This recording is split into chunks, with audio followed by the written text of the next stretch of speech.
সীতা হিন্দু মহাকাব্য রামায়ণের কেন্দ্রীয় বা প্রধান নারী চরিত্র, যিনি জনকপুরে জন্মগ্রহণ করেছিলেন।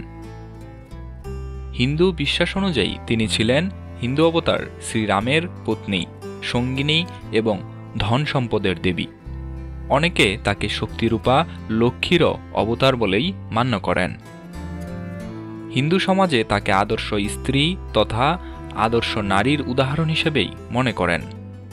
সীতা মূলত তার উৎসর্গীকরণ, আত্মবিসর্জন, সাহসিকতা এবং বিশুদ্ধতার জন্যই পরিচিত ছিলেন।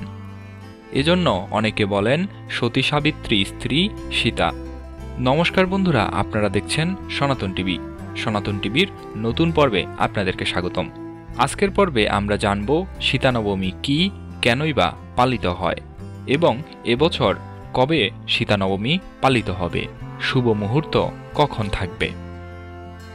যেহেতু সীতা নবমী দেবী সীতার জন্মবার্ষিকী হিসেবেই পালিত হয়ে থাকে, তাই এই দিনটিকে সীতা জয়ন্তীও বলা হয়। বিবাহিত মহিলারা সীতা নবমীর দিনে উপবাস রাখেন এবং তাদের স্বামীর দীর্ঘায়ু কামনা করে প্রার্থনাও করেন। বৈশাখ মাসের শুক্লপক্ষের নবমী তিথিতে সীতা জয়ন্তী উৎসব পালিত হয়। বিশ্বাস করা হয় যে দেবী সীতার জন্ম হয়েছিল মঙ্গলবার পুষ্য নক্ষত্রে। দেবী সীতার সাথে বিবাহ হয়েছিল ভগবান রামচন্দ্রের, যিনি চৈত্র মাসের শুক্লপক্ষের নবমী তিথিতে জন্মগ্রহণ করেছিলেন। হিন্দু ক্যালেন্ডার অনুসারে সীতা জয়ন্তী রামনবমীর ঠিক 1 মাস পরেই পালিত হয়। মিথিলার রাজা জনক এর দত্তক কন্যা হিসেবে মাতা সীতাকে জানকীও বলা হয়ে থাকে, তাই এই দিনটিকে জানকী নবমীও বলা হয়। হিন্দু পৌরাণিক কাহিনী অনুসারে রাজা জনক যখন যজ্ঞ করার জন্য জমি চাষ করছিলেন, তখন তিনি একটি কন্যা সন্তান দেখতে পান এবং সেই চাষ করা জমির নাম ছিল সীতা, তাই রাজা জনক শিশু কন্যার নামও রাখেন সীতা।